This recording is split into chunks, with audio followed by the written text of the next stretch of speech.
এখন প্রশ্নটা হলো, এক ঈশ্বরকে বিশ্বাস করেও মানুষ কেন ঈশ্বর আর ধর্মের নামে অন্যের সাথে যুদ্ধ করে? ভাই, আপনি প্রশ্ন করলেন যে এই পৃথিবীর সব মানুষই, বেশিরভাগ মানুষই এক ঈশ্বরে বিশ্বাস করে, একই ধরনের ধর্মে বিশ্বাস করে, তাহলে তাদের মধ্যে কেন এই লড়াই আর ঝগড়া বিবাদ লেগে রয়েছে? আমার জানা মতে এমন কোন ধর্ম নেই যেটা বিনা কারণে লড়াই করার কথা বলেছে।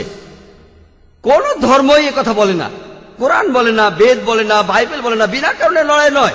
আর পবিত্র কোরআনে সূরা মাইদার 32 নম্বর আয়াতে উল্লেখ আছে, যদি কেউ কোন মানুষকে হত্যা করে, যদি সেটা হত্যার অপরাধে অথবা বিশৃঙ্খলা সৃষ্টির অপরাধে না হয়, তাহলে সে যেন পুরো মানুষ জাতিকে হত্যা করলো।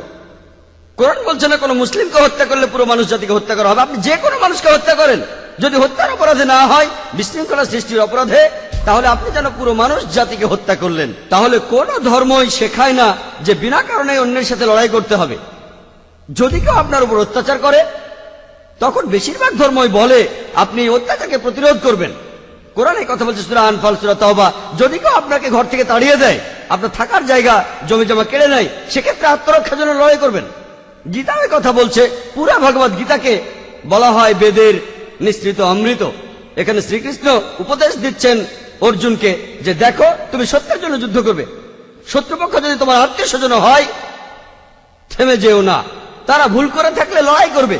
পবিত্র কোরআনে সূরা ইসরার 81 নম্বর আয়াতে উল্লেখ আছে, ওয়াকুল জাল হক ওয়া যাকাল বাতিল ইন্নাল বাতিল কানা যাহুকা ওয়া নাযলু মিনাল কুরআন মা হুয়া শিফাউন ওয়া রাহমাতুল মুমিনিন ওয়া লা ইয়াযলিমিন লা খাসারা। যখন সত্য এসে মিথ্যের সামনে দাঁড়ায়, মিথ্যে বিলুপ্ত হয়, কারণ মিথ্যে তার প্রকৃতিগত কারণে বিলুপ্ত হবে।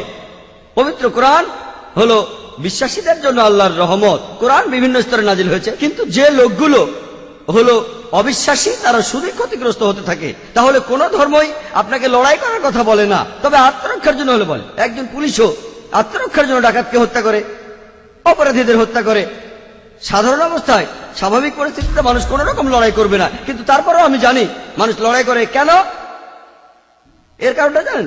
মানুষ একে অন্যের সাথে লড়াই করে কারণ ক্ষমতা, কারণ বস্তুগত জিনিস। আর পলিটিশিয়ানরা তারা ভোট চায়, সেজন্য তারা কি করে? রায়ট বাঁধিয়ে দেয়। রায়ট, তাতে করে আপনারা আলাদা হয়ে যাবেন।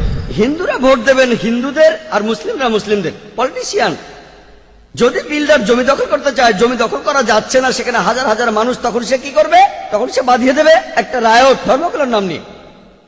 সব মানুষ চলে গেলে তখন সে সেখানে বিল্ডিং বানাবে, কারণ টাকা।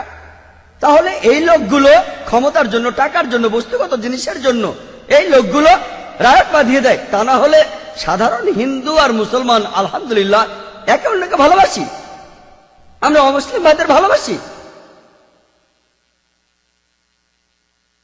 আপনারা হয়তো জানেন বোম্বেতে এমনকি দেশ বিভাগের সময়ও এমন কোন রায়ট হয়নি যেমনটা হয়েছে কয়েক মাস আগে। কে এগুলোর পরিকল্পনা করেছে? পলিটিশিয়ানরাই রায়ট বাঁধিয়েছে। আর এই সব কিছুই ক্ষমতার জন্য, বস্তুগত চাহিদার জন্য। তা না হলে কোনো ধর্মই বলে না তোমরা একে অন্যের সাথে লড়াই করো। আমরা জানি আমাদের মধ্যে সাদৃশ্য আছে, আমরা সেটা জানি, আমাদের মধ্যে পার্থক্যও আছে।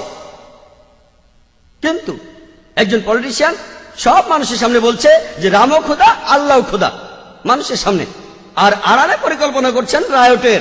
দেখেন, আমরা লোক দেখানো মুক্ত চিন্তায় বিশ্বাস করি না। যেমন ধরুন, দুইজন লোক, একজন বলছে 2 + 2 = 4, আরেকজন লোক বলছে 2 + 2 = 5। তার মানে এই না যে ও আমি খুব ভালো মানুষ, তোমার কথাও ঠিক আর তোমার কথাও ঠিক। আমি আসলে একজন দেশভক্ত, মুক্ত চিন্তার মানুষ। কিসের মুক্ত চিন্তা? ভণ্ডামি।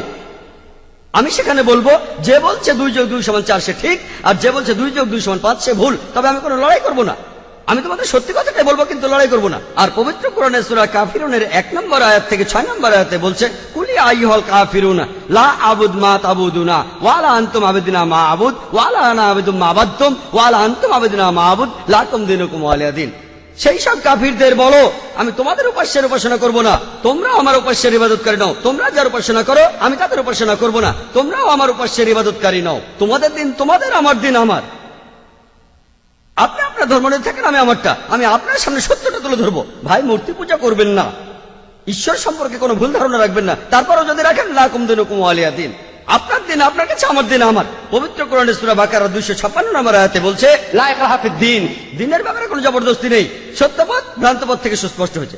আপনারা যদি আল্লাহ সুবহানাহু ওয়া তাআলার পথে চলেন, তিনি আপনাকে অন্ধকার থেকে আলোতে নিয়ে আসবেন। আর যদি শয়তানের পথ ধরে হাঁটতে চান, সে আপনাকে আলো থেকে অন্ধকারে নিয়ে যাবে। এখন আপনি বেছে নেন। তবে কোন ধর্মে বলে না তোমরা অন্যের সাথে লড়াই করো বিনা কারণে। আশা করি উত্তরটা পেয়েছেন। আসসালামু আলাইকুম ওয়া রাহমাতুল্লাহ। আপনি কি ইসলাম সম্পর্কে অনেক প্রশ্নের উত্তর জানতে চান? তাহলে ঘুরে আসতে পারেন আমাদের ফেসবুক পেজ এবং ইউটিউব চ্যানেলে, যেখানে শত শত প্রশ্নের উত্তর আছে। আপনি যদি নতুন নতুন প্রশ্নের উত্তর জানতে চান, তাহলে আমার ফেসবুক পেজ একটি লাইক এবং ইউটিউব চ্যানেলে সাবস্ক্রাইব করে বেল বাটনটি অন করে নতুন নতুন প্রশ্ন উত্তর জানার জন্য অপেক্ষা করুন।